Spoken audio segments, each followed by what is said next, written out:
אבל זה עברנו תוך יומיים או שבוע, וכמו שזה בא זה הולך, העלם נעלם והגלגל יתהפך. אבל אנו כאן כדי להזכיר לכולם שהגיע הזמן לפקוח עיניים. הזמן לא עומד ואנחנו סיימנו את חטיבת הביניים.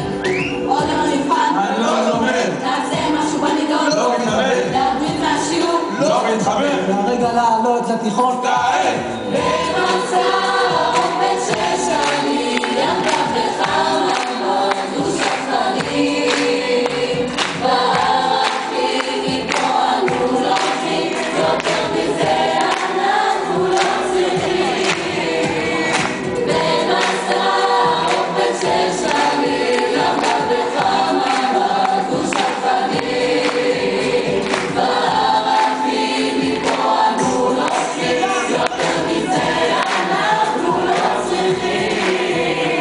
אז כולנו בסוף חשים בהקלה, כי הסוף כידוע הוא סוג של התחלה. בילינו יחד 6 שנים טובות ומלאות, ועכשיו כולנו יחד למרות הבגרויות. גם במשלמות חלק וחלק ממשיכים מכאן אנו את דרכנו. את הזיכרונות עימנו לוקחים ואת מה שלמדנו לעולם לא שוכחים. את צוות המורים לא נשכח לעד, הכבוד כולו שלו שאיתנו שרד. שוכנעד איתנו על כל השיעורים תוך כדי הרבה עזרים. עוד ביום ירד ועוד מגע נזכר הזיכרונות בחוויות עם כל מה שנותר.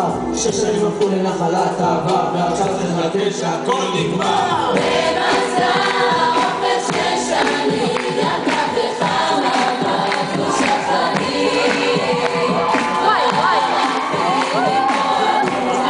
יותר מזה אנחנו לא צריכים.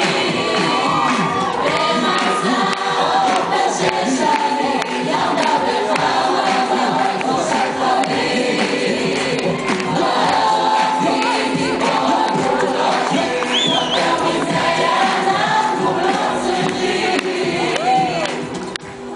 כל שנותר זה רק לאחל לכל המחזור בהצלחה בדרך, ושאלוהים אותנו ישמור. ולצוות המדהים שטרח עבורנו כל השנים, תודה על הכל, אוהבים!